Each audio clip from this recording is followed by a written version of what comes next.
እግዚአብሔር እኔንም ቤተሰብንም እያጽናና እንደሆነና እንደሚያጽናና በኃይል አምናለሁ። እግዚአብሔር ደግሞ ያጽናናል። እግዚአብሔር እውነተኛ አጽናኝ የሆነ አምላክ ነው። ስለ ቢሾፕ ይርኔ እናንተ ፊት ብቻ አይደለም፣ በሰማይ በእግዚአብሔር ዙፋን ፊት እንኳን ብቆም ላለፉት 11 ዓመታት ባየሁት የህይወት ስታይል ለልጆቹ አባት በመሆን ለባለቤቱ እውነተኛ ባል በመሆን ለቤተ ክርስቲያን እውነተኛ በሪ በመሆን በየትኛውም ሁኔታ ውስጥ ብቆም የምመሰክርለት ጥርት ያለ እውነተኛ እግዚአብሔር ሰውና እውነተኛ መሪና አባት ነው። እንደዚህ አይነትን ሰው በማጣታችን ሀዘናችን ምንም ትልቅ ቢሆንም እንኳን ነገር ግን አሁን ያለበት ስፍራ እዚህ ምድር ላይ ካለ ስፍራ የተሻለ ስፍራ በመሆኑ በዛ እንጽናናለን። ሳገኘው እድሜ 20 ዓመት ሳይሞላ ነው ያገኘሁት። 2006 ዓመተ ምህረት የዛሬ 11 ዓመት ዓመት ሳገኘው እግዚአብሔር ሆይ አንድ ሰው ስጠኝ የምልበት ጊዜ ውስጥ ነበር ያገኘሁት። እንደዛም ጀምዬ በምጸልይበት ጊዜ ውስጥ ነው ያገኘሁት። እናስታውሳለሁ በህልሜ አፖስትልና አየሁትና ደወልኩለት። አፖስትል ዘላለምን በህልሜ አየሁትና ስልኩን ፈላልጌ ደወልኩለት። ቢፎር ዛት አላውቀውም፣ ስለሱም ሰምቼ አላውቅም። አፖስትል ዘላለም በርቀት ስለሆነ ስለሱ የምሰማው ሰዎች እንጠያይቄ ስልኩን ደወልኩኝ። አፖስትል አልኩት። አቤት። ዲላ ዩኒቨርሲቲ ተማሪ ነኝ። እንደዚህ መንፈሳዊ ነገር የተገለጠብኝ ነው። ትናንትና በራእይ በህልም አይቻለሁ እና ምን ማድረግ እንዳለብኝ አላውቅም። በምጸልይበት ሰዓት ነው እግዚአብሔር አንተን በህልም ያሳየኝ አልኩት። ከዛ እንደዚህ አለኝ፣ ይርኔ የሚባል ፓስተር አለ ዲላ፣ የሱ ስልክ ቴክስት አድርጌልሃለሁ አገኘው እሱን አለኝ። ከዛ አገኘሁት። የተገናኘነው ካፌ ነበር። የነቀን ቢሾፕ ይርኔ ያገኘሁት እዛ ነበር። 26 ላይ ክህነታችን ጀመረ። ላለፉት 11 ዓመታት ለእኔ እውነተኛ አባት፣ እውነተኛ መካሪ፣ እውነተኛ አስተማሪ ነበር። ህይወቱ ያስተምራቸዋል፣ ንግግሩ ያስተምራቸዋል፣ አካሄዱ ያስተምራቸዋል። ለወንጌል የከፈለው ዋጋ ብዙ ያስተምራቸዋል። ብዙ ቤተክርስቲያናችን ውስጥ አዲስ አበባ ያለው የኛ ቤተክርስቲያን ውስጥ አገልግሎት ተጀመረ 3 ዓመቱ ነው። እዚህ ያለ ሰው በሙሉ በእግዚአብሔር ዙፋን ፊት ቢቆም ስለ ይርኔ አንዳች የሚያነሳው ነጥብ እንደሌለ ቃል ሁላችን መሰክርለት። የእግዚአብሔር ሰው ቀን የሆነ የሚወደድ ልቡ ውስጥ ብዙ ፍቅር ያለ ሰው ነው። እግዚአብሔርን ስለሱ ህይወት ምድር ላይ ስላደረገው እግዚአብሔር እሱን ተጠቅሞ ስለሰራቸው ነገሮች በሙሉ ክብሩን ለእግዚአብሔር እሰጣለሁ። በመቀጠል በ3 ዓመታት ውስጥ ቤተክርስቲያን ውስጥ በነበረው አገልግሎት በእኛ ቤተክርስቲያን ውስጥ የተጋቡ ባለትዳሮች በሙሉ ሁሉም የተጋቡት በሱ እጅ ነው። እኔን ጨምሮ የተጠመቁ ሁሉም ሰዎች በሙሉ የተጠመቁት በሱ እጅ ነው። ቤተክርስቲያናችን ትልቅ ሰው አጣለች። እግዚአብሔር ሰው ስጠኝ ብየው 11 ዓመት አብሮኝ የሚቆም ሰው ሰጥቶኛል። 11 ዓመት ከዚህም በኋላ የሚመጡ 20 ዓመታትና 30 ዓመታትን 11 ዓመት በሰጠኝ ሰው ምክር ብቻ የሚቀጥሉ መቀጠል በፈልግ እንኳን ኃይል የሚሆኑ ለ20 ዓመታት ለ30 ዓመታት የሚሆኑ ስንቆችን ከህይወቱ አግኝቻለሁ፣ ከአገልግሎቱ አግኝቻለሁ። ብዙ መናገር እችላለሁ። ስለ ይርኔው ብቻ አይደለም፣ በህይወት በነበረበትም ጊዜ ብዙ አወራለሁ፣ ብዙ ጽፋለሁ፣ ብዙ እናገራለሁ። ቢኮዝ ያየሁት የእግዚአብሔር መልካምነት አለ። ቤተክርስቲያናችን ውስጥ ለመጨረሻ ጊዜ የጋብቻ ስነ ስርዓት በሚፈጽምበት ጊዜ በህልፈቱ ከመከናወኑ ከጥቂት ደቂቃዎች በፊት ሲሰብካት የነበረች አንድ ስብከት ነበረች። ትናንትና እስከ ሌሊት 8 ሰዓት 9 ሰዓት ድረስ እሱ ሲያወራቸው የነበሩ ሀሳቦችን ሲናገራቸው የነበሩ ነገሮችን ጌታም ወደ ውስጥ እያመጣቸው ዝም ብዬ ያስብኳቸው ነበር። የመጨረሻ ስብከቱ ቤተክርስቲያናችን ውስጥ የነበረች የመጨረሻ ስብከት አንድ ነገር ነበረች፣ እግዚአብሔር መልካም ነው። ስለ እግዚአብሔር መልካምነት እያወራን ይሞት። እግዚአብሔር በሐዘን ውስጥ መልካም ነው፣ በደስታ ውስጥ መልካም ነው፣ በሸለቆ ውስጥ መልካም ነው፣ በተራራ ውስጥ መልካም ነው። ስለ እግዚአብሔር መልካምነት እያወራ መልካም ወደ ሆነው አባቱ ሄዷል እና ሁል ጊዜ ሲያወራቸው የነበሩ ትምህርቶች ውስጥ አንድ ማጠፋ ቃል አለች። ሁል ጊዜ ስለ ትንሣኤ ያወራል። ከሞት በኋላ ህይወት አለ፣ የሚበልጥ ክብር አለ እያለ ያወራ ነበር። ክብር ለኢየሱስ ይሁን። እንዳወራ ወደዛ ሄዷል። ስለሱ ብዙ ማውራት ይችላለሁ። ቤተሰቡ ከዛ በፊትም ቤተሰብ ነበር፣ ከዚህም በኋላ የኛም ቤተሰብ ነው። በሁሉም ነገር እንደ ሄቨን ኤምባሲ ቤተክርስቲያን እንደ መንፈሳዊ ልጁ በሁሉም አቅጣጫ ከዚህ ቤተሰብ ጎን እንቆማለን። እግዚአብሔር ሁላችሁንም ያጽና፣ ሁላችንም ደግሞ ያጽናና። ክብር ለእግዚአብሔር ይሁን። ፓስተር ይድኔ በተለያዩ ከተማ ላይ አብረን አገልግለናል። በሻሸመኔ፣ በሲኔጌሌ፣ በዝዋይ እንደዚሁም አርባ ምንጭ፣ ጊዶሌ፣ ሸኔ የሚባሉ ሀገሮች፣ ዲላ፣ አገረ ማርያም እንደዚሁም ገደብ፣ ይርጋ ጨፌ ከኔ ጋር እንደ ጓደኛም ነበር። እሱም በሚያገባበት ጊዜ ሚዜው ነበርኩኝ። እኔንም ደግሞ ያጋባኝ እሱ ነው። ይድነቅ በጣም ብዙ ስብዕና ያለው ወንድማችን ነው እና መልካም ምስክርነት ሁሉም ሰው ሊናገር የሚችል መልካም ሰው ነው። በጣም ጓደኛም ነው፣ አማካሪም ነው፣ እንደ አባትም ነው። በሁሉም አቅጣጫ ጥሩ ስብዕና ያለው ወዳጅ ጓደኛ ነው። ይድነቅን ለእኛ ማጣት በጣም ቢከብደንም ቅድም ሐዋርያው ዘላለም እንዳለው የግድ ነው። እኔም ቅድም በጸሎት ተናግሬያለሁ። ልዩ መከራ ቢደርስባችሁ እንደምን ደስታ ቁጠሩ ይላል መጽሐፍ። የእግዚአብሔር ቃል ለእኛ መመሪያችን ስለሆነ ብናዝንም በትንሣኤ ማለዳ ስለምናገኘው በዚህ እንጽናናለን። ክብር ለእግዚአብሔር ይሁን። ክብር ለኢየሱስ ይሁን። የረዳን እግዚአብሔር ለዘላለም የተባረከ ይሁን። እንደሰማነው ቢሾፕ ፓስተር ይድኔ እጅግ በጣም የተወደደ እግዚአብሔርን የሚወድ በትክክል ዘመኑን ለጌታ የሰጠ የእግዚአብሔር ሰው። ከተለያየ ቦታ የመጣችሁ ወዳጆች፣ ዘመዶች፣ ጓደኞች አፖስትልን ጨምሮ ፕሮፌት እግዚአብሔር መጽናናቱን ይስጣችሁ። በጣም ትልቅ አባት፣ መካሪ፣ ወንድምን ያጣ ነው። የተወደደ ሊከተለኝ የሚወድ ራሱን ይካድ መስቀሉን ተሸክሞ ዕለት ዕለት ይከተለኝ ያለው ጌታ ኢየሱስ በሱ ሕይወት በትክክል አይቻል። በእኛ ቤተክርስቲያን ውስጥ እነ ማሚ ሲያመልኩ ሁልጊዜ እሱ አገልግሎት ነው፣ ሁልጊዜ ሩጫ ነው። እያገለገለ ወደሚወደው ጌታ ሄዷል። መጽሐፍ ቅዱስ በዮሐንስ ወንጌል ምዕራፍ 11 ቁጥር 25 የሚያምንብኝ ቢሞት እንኳን ሕያው ይሆናል። ፓስተር አልሞተም። ፓስተር ሕያው ሞትን አልፏል። ወደሚቀጥለው ደረጃ ተሻግሯል። ከቤት ወደ ቤት እንደምንቀይር አሁን ወደ ዘላለም ረፍት ቤቱ ሄዷል። ይህንን የምንልበት ምክንያት የእግዚአብሔር ቃል በሁለተኛ ቆሮንቶስ ምዕራፍ 1 ላይ ከቁጥር 4 ጀምሮ እርሱ በመከራችን ሁሉ ያጽናናናል አለ። ክርስቶስ በእኛ ምን መከራ ምን ይለናል? ያጽናናናል። መንፈስ ቅዱስን ትቶልን ሄዷል። ያጽናናናል፣ ያበረታናል። ለዘላለም የሚኖር የእግዚአብሔር መንፈስ ከኛ ጋር አለ። እርሱ ራሱ ጌታ ኢየሱስ እኛን ያጽናናናል። ስለዚህ እኛ ራሳችን በእግዚአብሔር በምናልፍበት መጽናናት በመከራ ሁሉ ያሉትን ማጽናናት እንችላለን። ክርስቶስ ስላጽናናን እኛ ደግሞ ሌሎችን ማጽናናት እንችላለን። ለማሚ፣ ለልጆቿ፣ ለእህቶቿ፣ ለወንድሞቿ እግዚአብሔር መጽናናትን ይስጥ።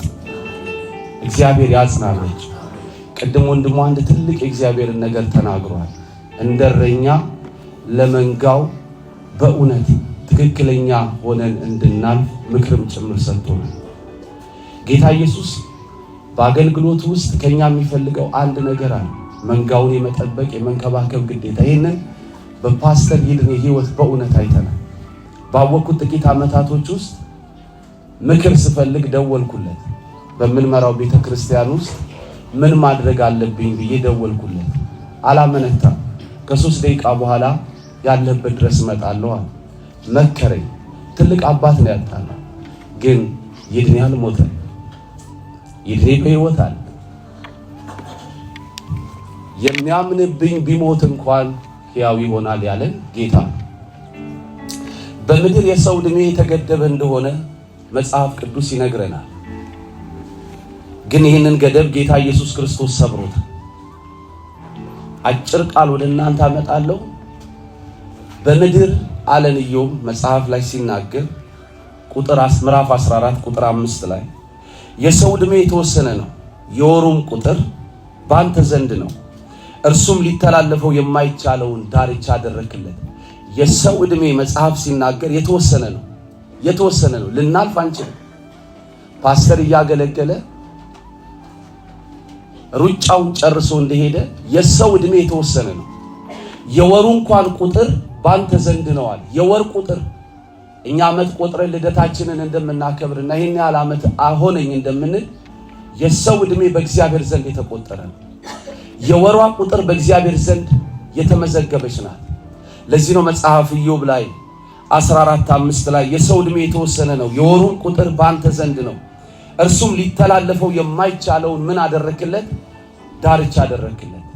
ዳርቻ አለው። ሁሉ ነገር ዳርቻ አለው። ዕድሜ ዳርቻ አለው። ወገኖቼ ዛሬ እዚህ የተቀመጥን ሁሉ ወረፋ እየጠበቅን ተከታዮች ነን። እንሄዳለን። መቼ እንደምንጠራ እናውቅ። በጣም ግን መልካም ዜና ነግራችኋለሁ። ይህንን የህይወት ዳርቻ ማብቂያ ያለውን የህይወት ዳርቻ የናዝሬቱ ኢየሱስ ለዘላለም ቀጥሎታል። ስለዚህ የዕድሜ ዳርቻ ተሰብሯል። አሁን የዘላለም ህይወት በክርስቶስ አግኝተናል። የሚያጽናናን ይሄ ነው። የብሉይ ኪዳን መጽሐፍ ኢዮብ ላይ ሲናገር የሰው ዕድሜ የተወሰነ ነው፣ የወሩም ቁጥር ባንተ ዘንድ ነው፣ እርሱም ሊተላለፍበት የማይችለው ዳርቻ አደረክለታል። የሰው ልጅ ሮጠ፣ ለፋ፣ ደከመ፣ ሰራ፣ ወደ ዘላለም ህይወቱ ወይም ወደ ዘላለም ሞቱ ይሄዳል። ሊተላለፍ አይችልም። መቼ እንደሚመጣ አናውቅም። ኢየሱስ ግን የዛሬ 2000 ዓመት በቀራንዮ መስቀል ላይ ደሙን አፍስሶ ስጋውን ቆርጦ የተገደበውን የሰው ህይወት ከዚያ አታልፍም የተባለውን የሰው ህይወት ዕድሜ ጨመረና እኔ ሞቼ እናንተ ትኖራላችኋል፣ እኔ ጠፍቼ እናንተ በህይወት ትኖራላችኋል። ጌታ ኢየሱስ ህይወትን ሰጠን በመስቀል ላይ። ለዚህም ቤት የማጽናኛው ቃል ይሄ ነው። ፓስተር ይድኔ አልሞተም፣ የሚያምንብኝ ቢሞት እንኳን በህይወት ይኖራል። እኔ የዘላለም ህይወት ነኝ አለ ጌታ ኢየሱስ። ወንጌል ሁል ቀን እንደምናገረው እግዚአብሔር እድል በሰጠኝ ጊዜ ወንጌል አሁን ለፓስተር ይድኔ ወይ ለቢሾፕ አይደለም የሚሰበከው። ወንጌል ለኔ ነው። እህቴ ወንጌል ላንቺ ነው። አባባ ወንጌል ለርሶ ነው። የምንናገረው ወንጌል ለኛ ነው። በምድር ላይ ለቆየነው ነው። እዚህ አሁን ስንመላለስ በምድር ላይ ስንኖር የማንተላለፍበት ዕድሜ እንዳለ ኢዮብ ነገረንና ጌታ ኢየሱስ ደግሞ ገደቡን ሰብሮ የሚያምንብኝ ለዘላለም በህይወት ይኖራል፣ የሚያምንብኝ ቢኖር አይሞትም አለ። የማይሞትበት ህይወት አለ። አፈር ነውና ስጋ ወደ አፈሩ ይመለሳል፣ ነፍስ ግን ወደ አምላኳ ትሄዳለች። ስለዚህ ዛሬም ይህንን ወንጌል ለእያንዳንዳችሁ መልሼ አቀብላችኋለሁ። በህይወት ስንኖር በፍቅር ልንኖር ይገባናል። ጌታ ኢየሱስ ክርስቶስ አንድ ነገር ተናግሮ ነው ሩጫውን እኛ እንድንሮጠው መልሶ የሰጠን። እኔ እንደወደድኳችሁ እናንተ ተዋደዱ። እሱ እስከምን ድረስ ወደደን? እስከ መስቀል ሞት። እስከምን ድረስ ወደደን? እስከ መጨረሻ ህይወቱን እስከ መስጠት። ሰሞኑን አንድ ነገር አስባለሁ። ማለት ቸርችም አካፈልኩ ይህን ቃል በጣም ልቤ ላይ ስለሞላ። አንድ አባት ልጁ ቢደበደብበት አንጀቱን ችሎ ያያል። ብዙ አባቶች አሉ። የሮማ ወታደሮች ሲገርፉት፣ ሲደበድቡት፣ ሲጎትቱት ያንን ጎልጎታና ቀራንዮ በመከራ ሲወጣ አባት እያየ ዝም አለ። አቅም አለው፣ ኃይል አለው፣ ተው ማለት ግን ዝም አለ። ላንቺ ፍቅር ሲል ጌታ ኢየሱስ ዝም አለ። ለኔ ፍቅር ሲል እግዚአብሔር ዝም አለ። አፉንም አልከፈተም። በመስቀል ላይ ታገሰ፣ ችሎ ዝም አለ። ሲሰድቡት አልተሳደበም፣ ሲመቱት አልተማታም። ይሄ ፍቅር ነው የተሰጠ። ሮሜ 5:5 ላይ የእግዚአብሔር ፍቅር በልባችሁ ስለፈሰሰ ተስፋው አያሳፍርም ይለናል። የፈሰሰብን የጌታ ፍቅር ነው። እርስ በርስ እንድንዋደድ፣ እርስ በርስ እንድንከባበር፣ እርስ በርስ እንድንቀባበል እግዚአብሔር ይርዳል። ዛሬ ብዙ ልጆቹ አሉ። አሁን እዚህ ከትናንት ወዲያ ከሰማንበት ጊዜ ጀምሮ ቸርች አገልግሎት ላይ ያሉ ነው ድንገት የሰማነው። ከዛ ጊዜ ጀምሮ የሚሮጡ ልጆች አሉት እዚህ የምታዩዋቸው በሙሉ የፓስተር ልጆች ናቸው። ሐዋርያው ቅድም ሲናገር ነበር። ምን ያህል ፍሬ አለን? ምን ያህል በክርስቶስ በሕይወታችን ፍሬን አፍርተናል? እድለኛ እኮ ነው ፓስተር። ጌታ ይወደዋል። ስለዚህ በሕይወት ፍቅር ሰጥተን የተሰጠንን ፍቅር አሳይተን እንኑር። ለወንጌል አማኞችም ለሁላችንም ወንጌል አሁን እየሰማን ላለን ክርስቶስ ሃይማኖት አልሰጠንም። ጲላጦስ ፊት ለፊት ሲጠይቀው ሁሉን ማድረግ እንደሚችል አታውቅም አለው። አብ ካልፈቀደ በስተቀር በእኔ ላይ አንዳች ልታደርግ አትችልም አለ። እውነትን ልናገር ስለዚህ መጥቻለሁ። እውነት ምንድን ነው አለው ጲላጦስ። እውነት ምንድን ነው? እውነት ክርስቶስ ነው። እውነት የእግዚአብሔር ቃል ነው። እዚህ የተሰበሰባችሁ ሁላችሁም ኢየሱስ ይወዳችኋል። እስከ መስቀል ሞት ወዳችኋል። እስከ ዘላለም ሕይወት ወዷችኋል። ራቁቱን ተገርፎላችኋል፣ ተሰቅሎላችኋል፣ ተደብድቦላችኋል። ኤሎሄ ኤሎሄ ላማ ሰበቅታኒ ብሎ ሕይወቱን አሳልፎ ሰጥቷችኋል። ዛሬም አሁን ይድኔ ቢቆም የሚመሰክረው ይሄ ነው። ጌታ ይወዳችኋል። ወደ ረፍቱ ወደ ዘላለም ሕይወት ኑ። ቀን አትቅጠሩ። ሕይወትን ለማስተካከል ቆይ ከነገ ወዲያ አትበሉ። ፕሮግራም አላደረገም። አርብ ቤት ነበር ሐዋሳ ከልጆቹ ጋር ነበር። ፕሮግራሙን ቢያውቀው ልጆቹ ጋር ይቀመጥ ነበር። አላወቀም። እያገለገለ ነው ሄደው። መቼ ወደ እኔ ቤት እንደሚመጣ አላውቅም። መቼ አንቺን ያንተን ቤት ጌታ እንደሚያንኳኳ አናውቅም። እባካችሁ በፍቅር እንኑር። ፍቅር ኢየሱስ ነው። ፍቅር ኢየሱስ ነው። ስለዚህ ሰዎች ሲሄዱ ወደ ጌታ ነው የሄዱት። ለዛ ነው የሚያምንብኝ ቢሞት እንኳን ሕያው ይሆናል። አልሞተም፣ ለዘላለም ሕይወት ይኖራል። ዮሐንስ 3:15 ላይ በእርሱ የሚያምን ሁሉ የዘላለም ሕይወት እንዲኖረው እንጂ እንዳይጠፋ የሰው ልጅ ሊሰቀል ይገባዋል። በክርስቶስ የሚያምን የዘላለም ሕይወት እንዲኖረው እንጂ እንዳይጠፋ። በክርስቶስ የሚያምን የዘላለም ሕይወት እንዲኖረው እንጂ እንዳይጠፋ። ስለዚህ ወንጌል ነው የምንሰብከው፣ ወንጌል ነው የምንነግራችሁ። ፓስተርዬ ወንጌል እየሰራ ወደሚወደው ጌታው ሄዷል። እኔና እናንተ ምን እየሰራን ጌታ ይመጣብን ይሆን? በቅርብ የምናውቀው ቤተሰብ ሰሞኑን ለ20 ዓመት ከባለቤቱ ጋር ተጣልቶ እሷም ርቀት ቦታ ሄዳ ሕይወቱ አለፈ። ይቅር እንኳን አልተባባሉ። ብዙ አይነት አጋጣሚ አለ። እሱ በሕይወቱ አለፈ። ምንድነው የምንማረው? ሕይወት ያስተምረን። ክብር ለኢየሱስ ይሁን። ልናጽናና የመጣን ሰዎች ሁሉ ይህንን መልእክት በልባችን ይዘን እንሂድ። ወረፋ እየጠበቅን ያለን፣ ተራ እየጠበቅን ያለን፣ በፍቅር ኖረን ለልጆቻችን ፍቅር ሰጥተን እንደ ቅዱሳን ለጉባኤው ፍቅር ሰጥተን ለሚወዱን ፍቅር ሰጥተን እንለፍ። ክርስቶስ ሰጥቶን ሄደው ነገር አንድና አንድ ፍቅር ብቻ ነው።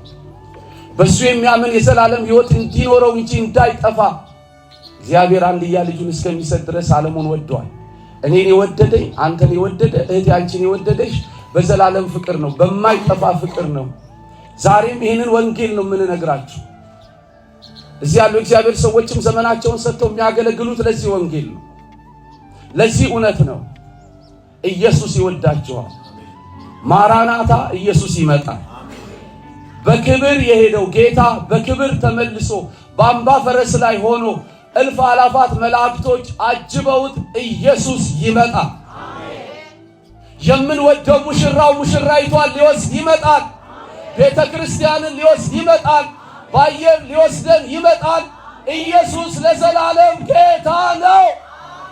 ለዚህ ነው ጳውሎስ በወንጌል አላፍርም፣ አስቀድሞ ለአይሁዳዊ ደግሞም ለግሪክ ሰው ለሚያምን ሁሉ የእግዚአብሔር ኃይል ለማዳን ያዳነን ያ ኃይል ነው። ያነጻን ያ ኃይል ነው። ከኃጢአት ወደ ሕይወት ያመጣን ያ ኃይል ነው። ብሉይ ኪዳን ላይ የነበረውን ገደብ በደሙ በመስቀል በሙሉ አፍርሶ ወደ አብ ያስጠጋን ያ የማዳን ኃይል ነው ወገኖች። ስለዚህ በቀኝም በግራም ሆናችሁ ይህን ቃል የምትሰሙ ሁሉ ኢየሱስ ይወዳቸዋል። ኢየሱስ ይመጣል። በፍርድ ሲመጣ ግን ኑ ልጆቼ ብሎ በቅፍ እንዲወስደን እንድንነጠቅ፣ ክብር ለኢየሱስ ይሁን። እንድንነጠቅ መነጠቃል። መነጠቅ አለ ወገኖች። እንድንነጠቅ እግዚአብሔር አምላክ ይርዳ። ሁለቱ እየፈጩ አንዷ ትሄዳለች፣ አንዷ ትቀራለች አለ ጌታ። ምናልባት አውሮፕላን እየበረረ እንኳን ቢሆን ፓይለቱ በጌታ ቢሆን ኮፓይለቱም በጌታ ቢሆን ካፒቴኑ አውሮፕላኑ እየበረረ እነሱ ይነጠቃሉ። ህዝቡና አውሮፕላኑ ምን ሊሆን እንደሚችል አስቡ። ሃይዌይ ላይ በስፒድ እየሄደ ያለ መኪና ሹፌሩ በጌታ ቢሆን ይነጠቃል። ተሳፋሪዎቹ ምን ሊሆኑ እንደሚችሉ አስቡ። ኢየሱስ ከዛ ሁሉ መከራ ገደብን ሰብሮ ወደ ህይወታችን መጥቶ በቀራንዮው መስቀል ላይ አምላክ ሰው ሆኖ ደሙን አፍስሶ እኔና እናንተን አስታርቆናል። ስለዚህ ህይወታችንን ለጌታ ያልሰጠን ሰዎች በዚህ አጋጣሚ ብንኖር ጌታ ይወደናል። መስመር ላይ የደከመን ሰዎች፣ ከመስመር የተንሸራተትን ሰዎች ብንኖር ራሳችንን አይተን ወደ እግዚአብሔር እንድንመጣ እግዚአብሔር አምላክ ለዘላለም ይርዳ። ኢየሱስ ክርስቶስ ትናንትናም ዛሬም እስከ ለዘላለም ያው ነው። ጌታ ይወዳችኋል። መዳን በሌላ በማንም የለም። እንድንበት ዘንድ ከላይ ከሰማይ የመጣ አንድ አምላክ አለ፣ እሱም ኢየሱስ ነው። ሃይማኖት አያድነንም። በአንድ ጎራ ብንሆን አያድነንም። የሚያድነን ቅዱስ ጻድቅ አምላክ የሆነው የናዝሬቱ ኢየሱስ ብቻ ነው። ለዚህ ጌታ ህይወታችንን በመስጠት ከእግዚአብሔር ጋር በመተማመንና በመጣበቅ ህይወታችንን አንድና እንድናደርግ ምክሬ፣ የእግዚአብሔርም ቃል ይሄን ይለኛል። ስለዚህ ፓስተር ቢሾፕ ቢድኔ አልሞተም። የሚያምንብኝ ቢሞት እንኳን ሕያው ይሆናል። ክብር ለኢየሱስ ይሁን።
ስራችን፣ ብቃታችን፣ ጸባያችን፣ መልካምነታችን ከዛ የሚያስመልጠን ቢሆን ኖሮ እግዚአብሔር አንድያ ልጁን ስለኛ በመስቀል ላይ መስዋዕት እንዲሆን አያደርገውም ነበር። ሰዎች በስራቸው መዳን ቢችሉ ኖሮ እግዚአብሔር ልጁን ስለኛ በመስቀል ላይ መስዋዕት አያደርግም ነበር። ዛሬ የምትሰሙን ወገኖቻችን፣ እህቶቻችን ነው የኢየሱስ ደም ከኃጢአት አንጽቶናል ብቻ ሳይሆን የኢየሱስ ደም ከዘላለማዊ ፍርድ ደግሞ አስመልጦናል። ደሙን የያዘ ሰው